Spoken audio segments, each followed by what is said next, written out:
o'clock, so we're going to start the meeting. Roll call. We have everybody in attendance, and it helps if I push the button so everyone can hear. Yeah, so 9 o'clock, we're going to start the meeting. We have roll call. Everybody's here, and I believe Ron's joining us virtually. He is. Declaration of pecuniary interest. Seeing none. Confirmation of the agenda. That the board confirms the agenda for the meeting of February 14th, 2025 with the following addition: closed session, Chief of Police dispatch agreement. I get a mover and a seconder. Sherry and Ken. All those in favor? And that's carried. And minutes. That the board adopts the minutes noting no errors or omissions. No. Mover and seconder, Mary and Pete. Any issues with previous minutes? Seeing none. All those in favor? And that's carried. See no delegations. Any unfinished business? None. So we'll go to new business. Vice Chair, I'm going to hand it over to you.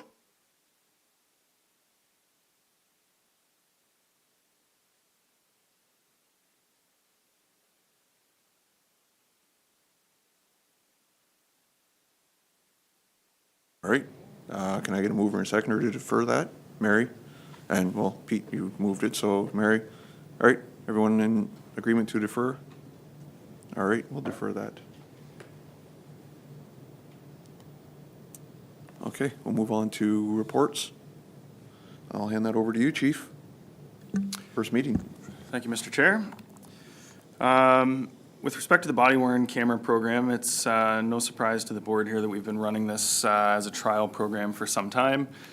Just to recap, we were also one of the only police services in Ontario that trialed Motorola prior to trying Axon. And that was simply to try and get all the information that we could. Just to kind of answer a question that came up through social media on our Facebook page was, why are we running a pilot program when all these other police services have already run pilot programs? So our response to that was basically, as much as body-worn cameras seem like a one-size-fits-all approach, they're not. So there's costs associated, there's back end, there's labor, there's training, there's a whole lot of things that we need to take into account.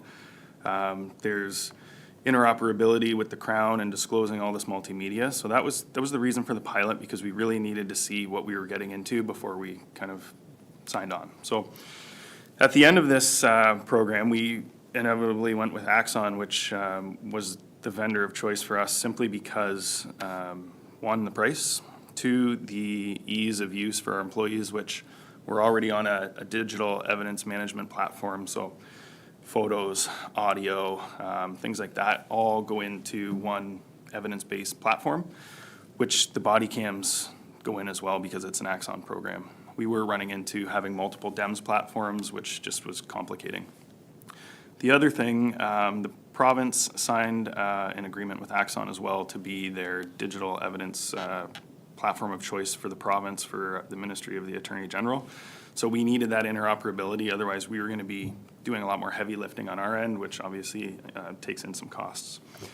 So with Axon, through the board's approval last year for our capital, we set aside $15,000. I'm happy to report we came in under that at $13,000 to implement the rollout of this program, which is now fully frontline wide. So the cost benefit, and both the deputy and I have had experience in this with other police services, the cost benefit, in our opinion, is unmatched. So just cutting down the investigative time on complaints or things that, come to our attention that the public isn't happy with, we can quite, quickly resolve. Whether that's through just reviewing the video, inviting someone in to have them watch the video to kind of get a better understanding of what truly happened, you can't beat that, which is perfect. The officers, and I know Chris will attest to this too, have been extremely receptive to this program. There was no pushback, there was no negativity. It was very well embraced, which made our decision all the more easy because we want to support them and they fully believe in this program, which is excellent. So to that end, we're full operational right now, and I know even the deputy mayor had some of the officers approach him, I think recently too, just kind of touting their approval with the program and how much they believe in it and just kind of how it makes them feel like they're supported, which it's good feedback to hear. So moving forward, this program, once we're done with our capital, which included basically the cameras, the docks, and all the infrastructure behind it, we'll be looking at about $8,800 per year operational costs. Now, it should be noted our digital evidence management platform costs without the body cameras, we were about $6,000. So really, to now incorporate a body-worn camera program for full rollout for, $2,000 to $3,000 more per year, to us was a no-brainer. So it's going very well. Yeah, subject to any questions, we do have a video that we put together just as a mock video, so the board can actually see, what we see on the body cams and how it's incorporated and how it works. So, subject to any questions, that's my report on the body cams. Thank you for the report. And I'll open it up. Anybody have any questions or feedback? Mary? Thank you.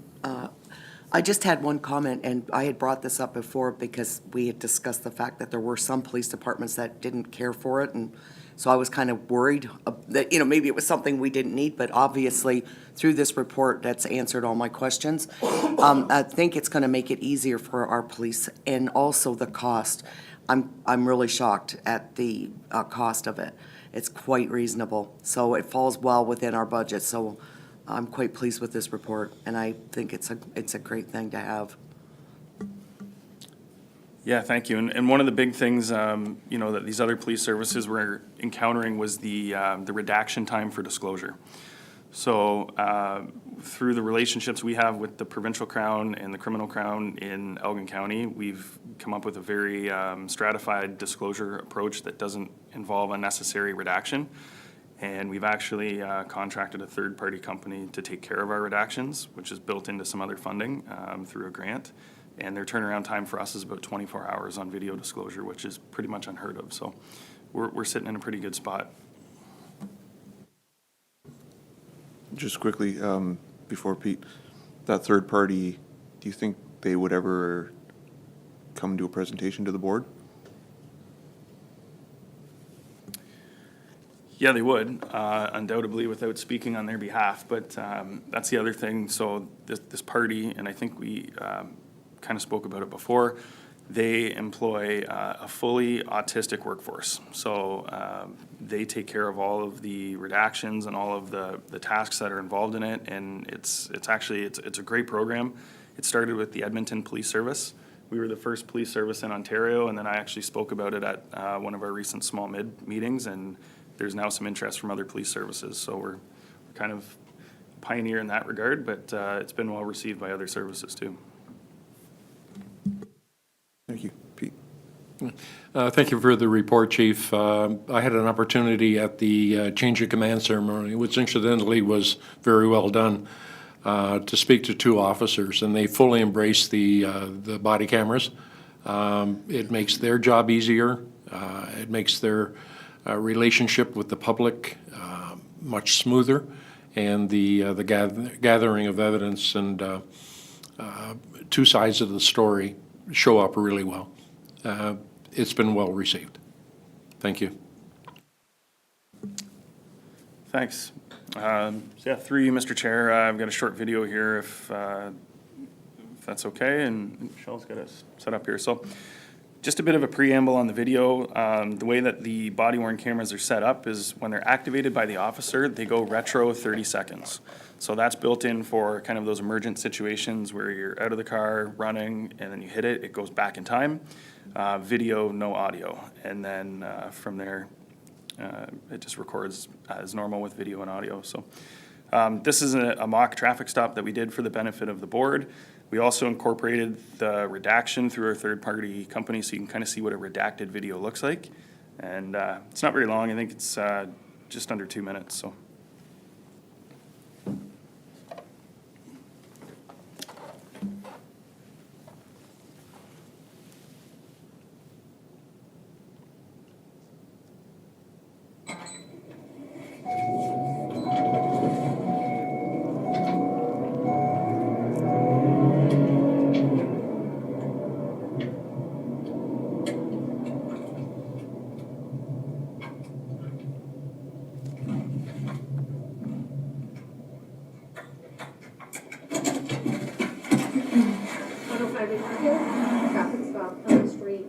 Charlie Sierra Kilo Whiskey 523.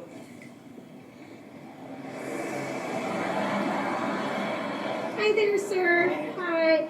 Just be advised, I am wearing a police issue body worn camera and everything's being recorded today. I pulled you over because I got you going 76 in a 50 zone here. Oh man, I'm sorry, I didn't realize I was going that fast. Do you happen to have all your documents on you, your license, insurance, and ownership? Yep. And where do you keep those? It's just in my center console. All right. Do you mind handing them to me? So yeah, my insurance and my ownership's right there. Let me just grab my driver's license here.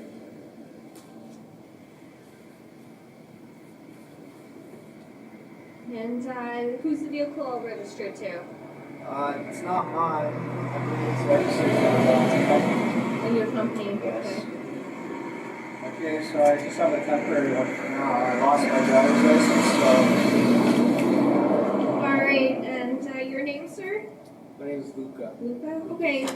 Okay, Luca, just hang tight, okay, for a second? Yes. Awesome.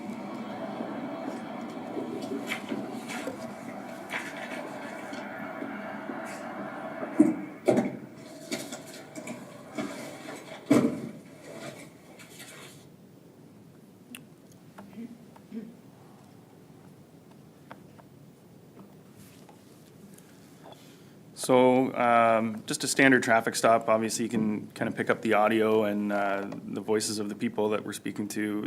The cameras do a pretty good job at doing that, even with kind of some of the background noise that you see. But like I said, a very clear firsthand kind of depiction as to what the body cam program truly does. So subject to any questions. I have a quick question. When she was talking to him, and you have the truck that drives by, so when you send that video off, are they able to get rid of that background noise, like the truck, or do you have to deal with it? So you can redact just audio, but it's more for radio transmissions. We kind of have to blur it out because it's all on a WAV file. So you can't segregate it to just pick up the audio and get rid of the background. It's kind of all or nothing in those little segments. But Okay. Do they, and I noticed that they made them aware that they were wearing a body camera. Do they have to do that, or is it always done, Kyle? yeah, sure. So that's a great question. It's actually built into our policy and procedures, and that's on a best practice recommendation from Axon. And frankly, having done it and used it myself, there are behavior changes that you can see immediately. So once people know they're being recorded, generally, the behavior improves and it kind of puts people on the level. There's times that it doesn't, but you know what? It's a best practice. It's built into our policies and procedures, and it is done every time. Thank you.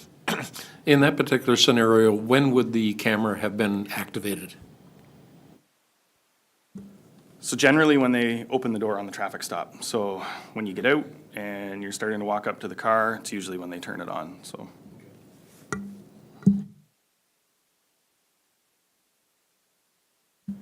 Yeah, correct. It does go back 30 seconds from the time that that button's activated.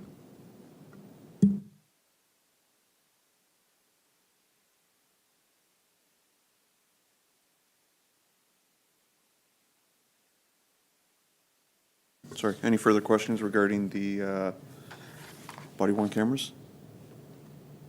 I will comment that I've seen them having to call the police for my business and seen the body-worn cameras in use. They've been really, really helpful, and there's times that I've seen them used where I'm thinking, this situation could be something that has to be reviewed, and it's nice to know that it's on camera, so I think it's really good. Actually, through you, Mr. Chair, too, one of the advantages, and we've run into this twice now that I'm aware of, on a traffic stop, officers are dealing with people, don't at the time have a legal authority to identify someone or don't quite have enough. We have that video, and we've been able to identify people and successfully lay charges based on that video through identification. So there is certainly an investigative benefit to it on the back end as well, so it's proven itself pretty helpful. All right, see no further comments. Can we get a resolution on body-worn cameras? That report, Police 01-25, regarding the full operational deployment of body-worn cameras be received by the board as information. I get a mover and seconder. Sherry and Mary. All those in favor? All right, it's carried and we'll move on. Take it away. Thank you, Mr. Chair. I'm happy to kind of present the preliminary Aylmer Police Service Strategic Business Plan for 2025 to 2028.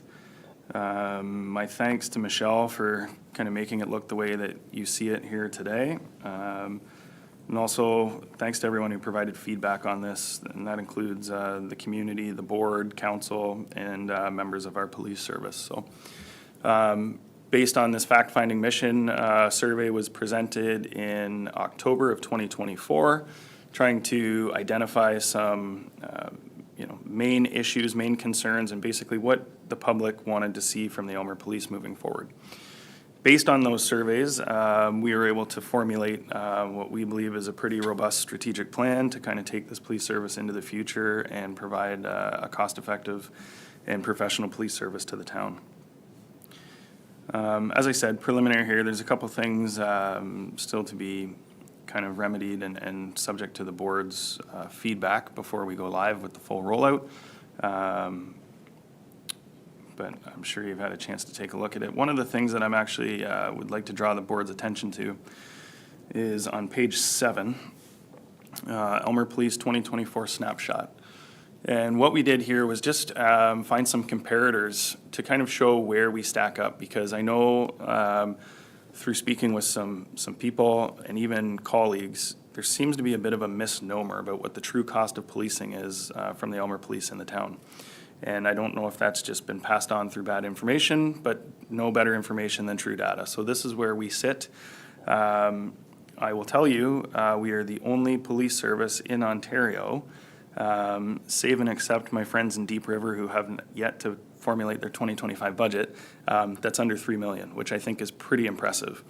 And when you see our population, our total crime severity index, and the amount of officers that we have operational right now, and our population per officer, we're sitting very, very respectfully compared to a lot of other municipalities. So I'm quite proud of that, and I think that's something that I think the public would certainly benefit from having the true knowledge here. The other thing too, and I know Chief Horvat had kind of mentioned this moving forward, that's even with a 7.27% budget increase, and that was simply because we did not rely on a grant that's expiring. And I know that speaking to some of my peers, they have factored in their budgets hoping that it would come. So our numbers are true. I'm quite proud of that and the transparency behind it. If we're able to get some grant funding in Q3 or Q4, then excellent. But this is the true snapshot of policing in Aylmer right now. Rounding out the year of 2024, and we do have an annual report coming within the next meeting or two, but we saw about a 9% increase over calls from 2023, and that's true calls responding by the police officers, so pretty good. We go, as we continue down, I'm not trying to belabor this, so if there's any questions, certainly stop me, but we broke down the criminal offenses by the top 5, likewise with the top 5 provincial offenses to kind of give a snapshot. And through our cell block in 2024, we processed 136 prisoners, which is pretty busy. So the rest is speaking about the community safety and well-being, but then we kind of get to page 12, where we get into more of the strategic business plan based on the survey results. I'll draw the board's attention to a couple things that I would suggest are significant findings, and the first one being 89% of respondents felt safe in the town of Aylmer, which is excellent. And I think that speaks very clearly to the work that's being done by our officers, our visibility, our presence, and kind of the handling. Piggybacking on the body-worn camera presentation you just saw, again, overwhelming 92%, and that's from public and police that believed in body-worn cameras for the service. So, I mean, that's a pretty clear message. Again, identified the top 5 areas of community concern, being crimes against persons, property crime, impaired driving, domestic violence, and drug abuse. And then taking all these things into consideration, there was some themes that were identified. And one of the interesting themes, and I'll be honest, using some AI technology by taking the surveys, it's quite interesting when you can start to develop the themes. The biggest theme that came out of that all was that local policing was a priority for those that responded. And again, I think that that bodes very well for our officers and the work that's being done and the true benefit of community policing. So that was quite nice to see. Obviously, increased visibility, and I mean, that's a true measure of policing to a lot of people. If you see a cruiser driving by your house at 3 a.m, you're going to naturally feel a little bit safer. So we took that into account along with the top 5 issues. And the one thing that was interesting to note as well was the police service did receive some recognition and some praise for the seemingly increased social media presence and kind of communicating out our messages, which was good. So as far as the internal survey, we received about a 50% return rate, which may sound not that high, but in peer agencies, that's actually quite good. Everybody's busy. It is what it is. So 50% return we were pleased with. And some areas that we, found that we want to build upon, and that's built into this strategic plan that Chris and I have spoken about. 71% feel supported by their supervisors in their role, which is excellent. 85% feel prepared to handle the challenges of their job. 85 feel that services relationship with the community is excellent or good.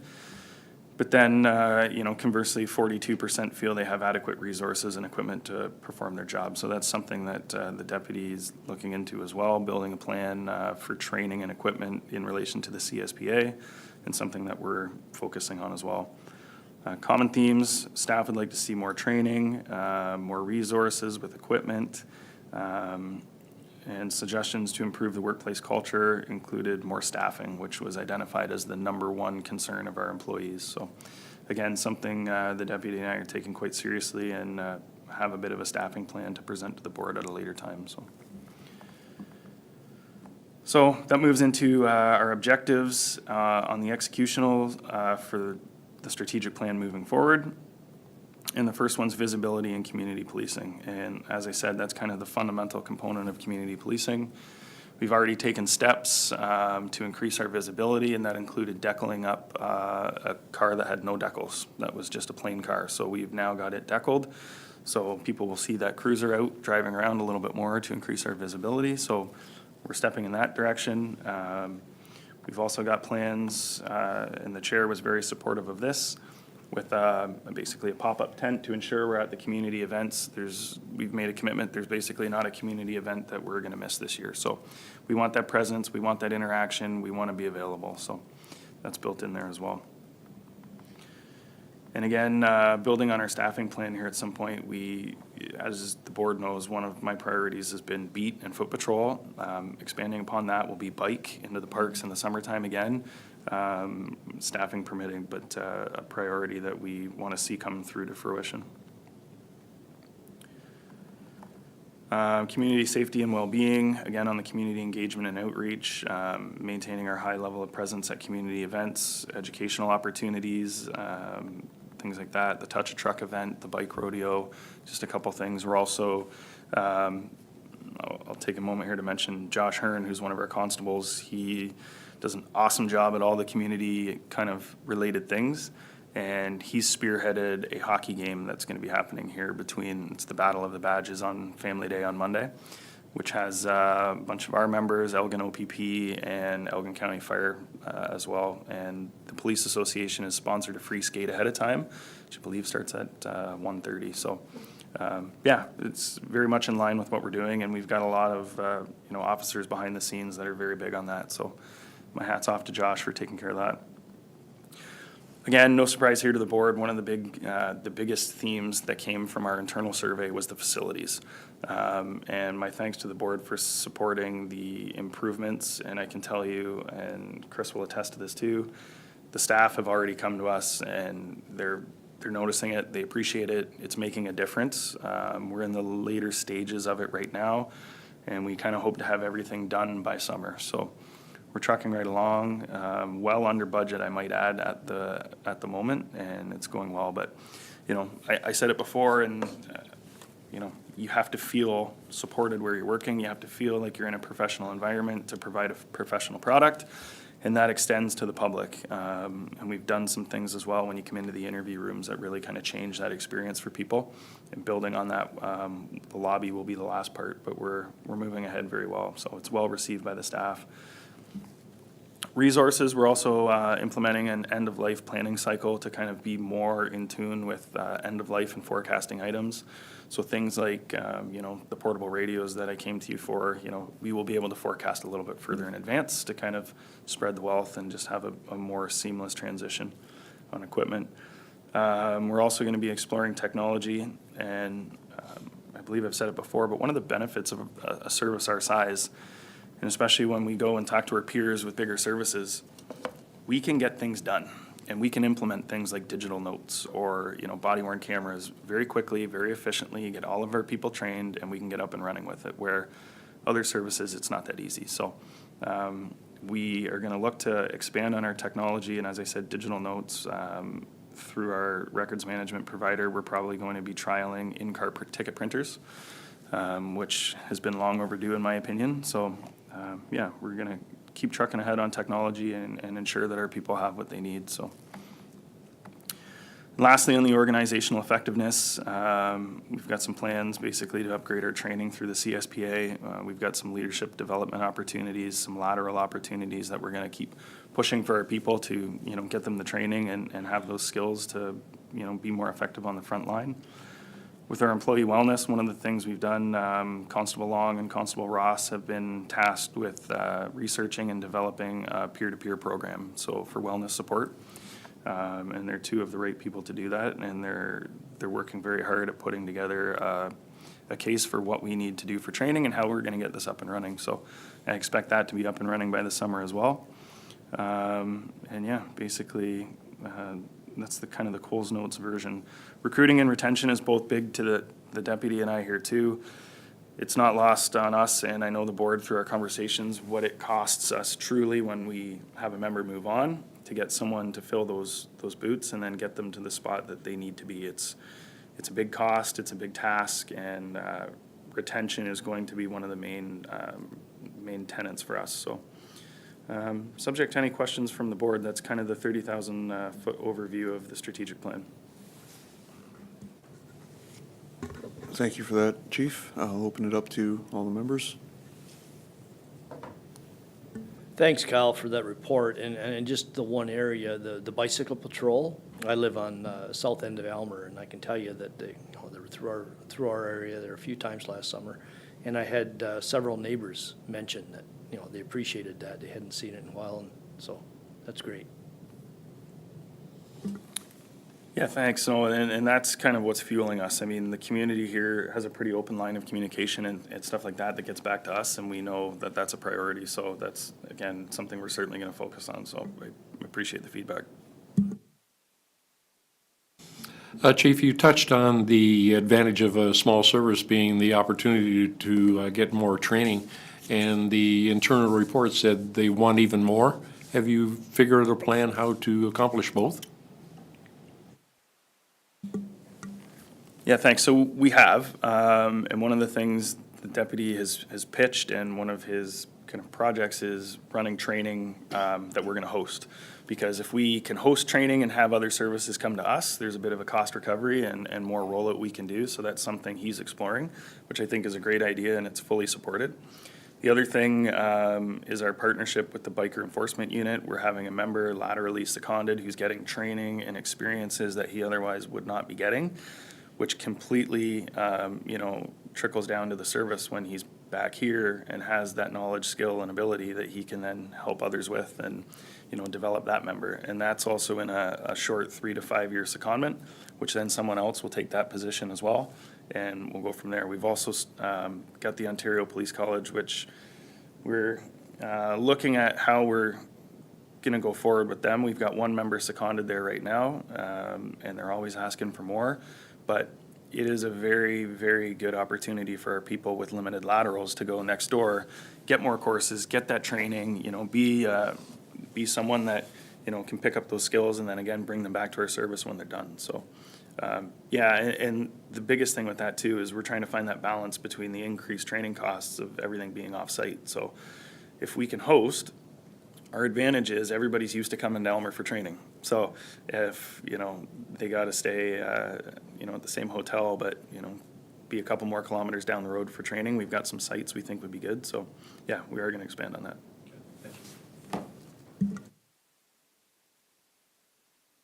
But it's a great plan. I love how it's laid out. It's very detailed, but yet simple. I think the most important part, in my opinion, is the comparator to other services, because that's always been a bone of contention with, you know, the community members. How do we stack up against other services? Not even the financial aspect, but even, you know, to see population per officer. So this breakdown, I think this is something that will be referred to often. So it was really good to see it laid out like this. Good job. Yeah, good job. Thank you. Thank you. So to kind of bounce off of what Sherry has said, I agree with her 100%. People kind of have the wrong numbers. And I think if people have been watching the news and we find out what other police services cost, I mean, this is really good comparison. But the thing is, we get great service here. And with this budget, I think people really need to understand what they're getting for the money that they pay.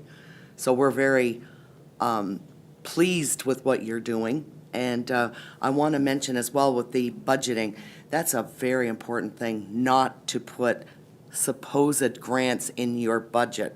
We've learned this, a lot of us, through being municipal councilors, doing municipal budgets. You never do that. And I'm grateful that you folks didn't do that, but I know many police boards have done that. Where do you come up with the money if the grants don't come through? Then it really puts you in a dilemma. So this is smart thinking, excellent way of doing the budgeting, and I'm very pleased with this. Thank you very much. Yeah, I just have a comment on, and Jerry and Mary kind of touched on that. I love seeing the comparators to other police services that are very similar size. Like you look at Hanover, not to call out Hanover, but at 14 officers, very similar population, and they're just under $1 million more than us per year.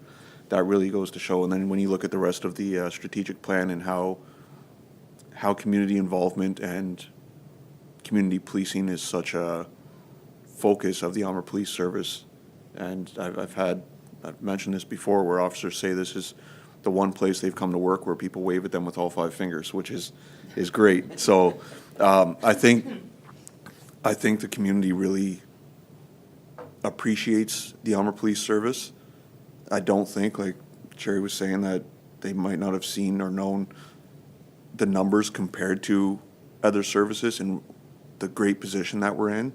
Like we all see comments and debates and that on Facebook, and social media, but on a majority of that is false. Majority of that is fake news. Like here's the actual numbers of what it costs Aylmer taxpayers to have a 2-minute response time and police biking through our neighborhoods and walking down the street and walking through the parks and talking to people and engaging with people. And you know, if you have someone break into your shed, you're not waiting 2 weeks for an officer to call and say, come to the police station and make a report. You're actually getting someone show up and they're going to do a full investigation and determine kind of what happened. So I think we are in a really good position. It's great to see these numbers, and the entire plan shows the value of the Aylmer Police Service. So well put together, and thank you very much. Thank you. We'll get a resolution for that? That the board receive for information and endorse the Aylmer for 2025 to 2028. Can I get a mover and seconder? Pete and Ken, all those in favor? All right, it's carried. And we'll move on to 8.3. Chief? Thank you, Mr. Chair. Just a brief snapshot of the call breakdown. I know the deputy and I'm going to meet with Michelle next week. We're going to revamp a bit of the presentation on the materials of kind of how we present the data. So this is kind of a bit of the blend of both from what you're used to and a little of the new. But in any event, 253 calls for service for the month of January, broken down. So just for the board's information. Obviously, 253 calls for January, which is, generally our slower month, is pretty good. So we know a lot of this can actually be attributed to proactivity and officers finding work, so to speak. So we're quite pleased with that. And just for the month of January, I think the deputy told me this morning, we're 17% ahead of last year. So.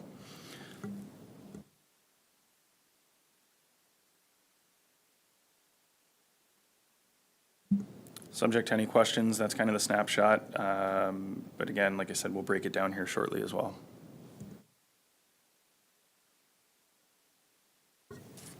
Open up to any questions? No. Do we want to do a resolution for that, or do we want to do a resolution for? Okay, we'll do a resolution for that. That report, Police 02-25, regarding calls for service overview be received as information for the month of January 2025. And a mover and seconder, Sherry and Mary, all those in favor? And that's carried. All right, 8.4.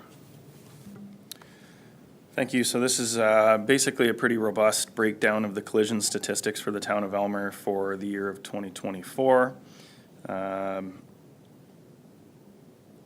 Obviously, it's broken down into basically anything you want to see, but the important data that we can kind of take away from this was the collision month. The busiest month in 2024 was November.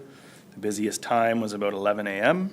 and the busiest day was Tuesday. So what that means, I'm not sure, but obviously, no surprise, I think, to the board and anyone who's familiar with Aylmer. Our busiest intersection was obviously Talbot and John Street. So in all directions, and that included vehicles and also pedestrians. You'll note on there, there is one coded as a fatal motor vehicle collision from 2024. Not exactly what you would attribute to a standard fatal where we got called. There was some medical conditions that resulted in, unfortunately, the party passing away within the 30 days of the requirement. So it's a statistic that's on there. I just wanted to at least kind of flag it that it's not as it may appear. So 13 was the number of MVCs that occurred at Talbot and John. That includes east and west and all four corners. So overall, not a staggering number. We know where the problem lies in that intersection, and we have a bit of an enforcement plan to kind of target that intersection through some education and through some enforcement in the spring. So subject to any questions, that's the collision report.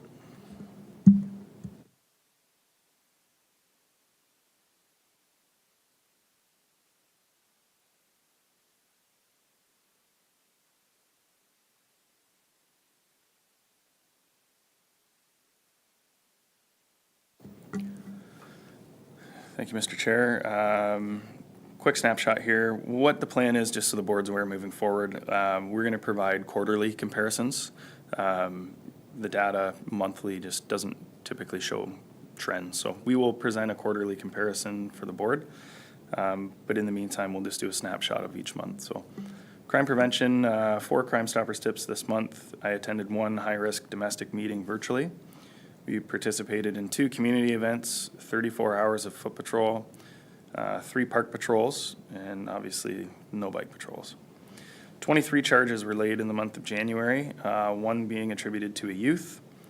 No drug complaints, however, we did have 2 drug charges. 1 was rather significant, which we put in the media, which was a possession for the purpose of trafficking fentanyl. Warrant arrests, we executed 9 warrant arrest warrants for the month of January. And with bail violations, we had 2 that resulted in charges. No complaints, 11 911 calls, 21 assist calls. Domestic-related calls, 3, 2 of which resulted in charges. No sexual assaults, 3 violent crimes for 100% clearance rate, so something we're quite happy with. 2 SOR reports. Social media, we had almost 200,000 views, over 12 posts, which is pretty good. Property crime, 12 incidents, cleared 4 for a clearance rate of about 30%. No school visits, as indicated before with youth crime, 1 was charged with an assault.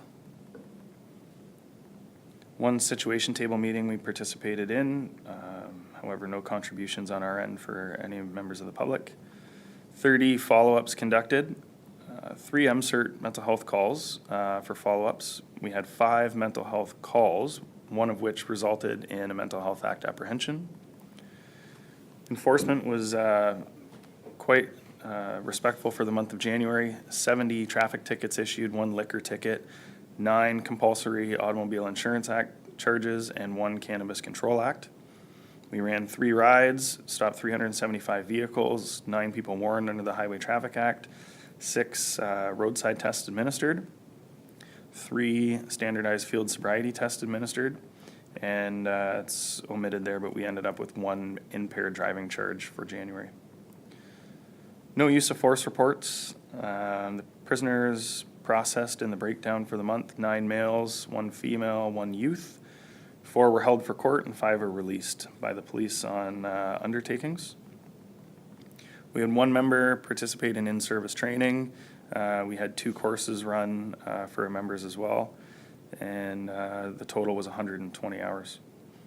And actually, the one thing we did run, and it will be more mentioned in the February report, but we hosted our first ever that I'm aware of complete in-service training for all members of the Aylmer Police. So generally, we do a lot of our training with other agencies kind of throughout the year.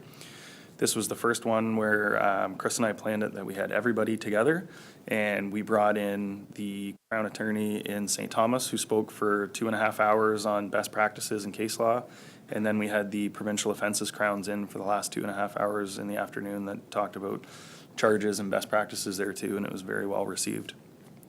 The morning portion of that, we had an OPP trainer in doing our TASER recertification for everyone, because as you know, we stayed with the X2 while they were upgrading, so we took care of that as well. But overall, it was a very good day, very well received.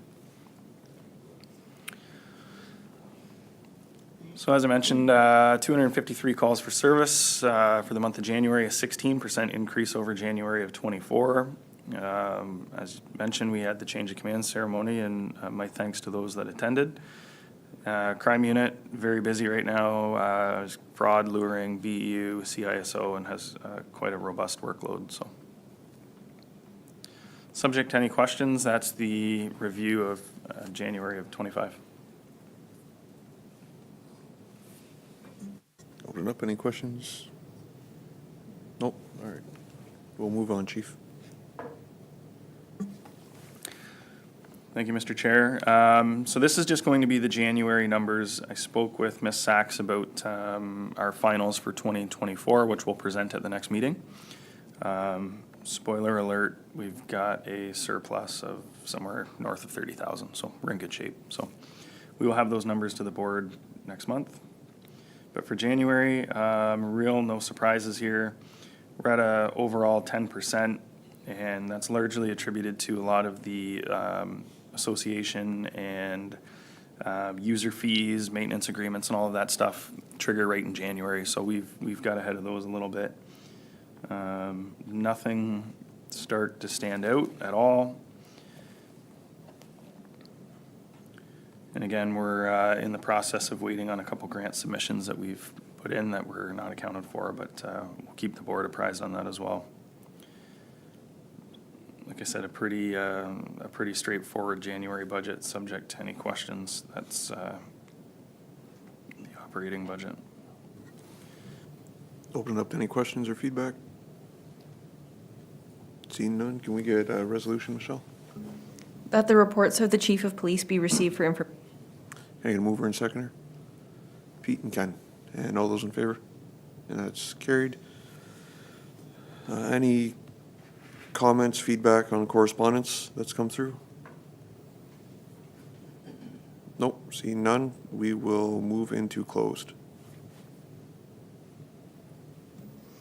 That the Police Service Board shall move into a meeting close to the public at 9:45 a.m. to consider Chief of Police negotiations, Chief of Police personnel update, Chief of Police dispatch agreement, Chief of Police potential litigation, and that consideration of these items being closed to the public pursuant to Section 44(2) D, E, and J of the Community Safety and Policing Act 2019 as amended, as the subject matter pertains to D, labor relations or employee negotiations, E, litigation or potential litigation affecting the board, including matters before administrative tribunals, and J, a position plan, procedure, criteria, or instruction to be applied to any negotiations carried on or to be carried on by or on behalf of the board.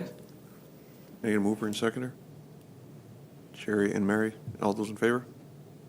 All right, we'll move into closed.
back. Yes. That the board rise from the meeting close to the public at 10:33 a.m. and reports the following. That the board receive for information the reports from the chief of police regarding negotiations, personnel update, and potential litigation and dispatch agreement, and that the board provided direction to the chief of police. All right, can I get a mover and seconder for That's gonna mess you up. that? Pete and Mary. Okay, all those in favor? Okay, and adjournment. That the board now adjourn at 10:34 a.m. Mover and seconder? Mary and Ken. All right, all those in favor? Okay, we're adjourned.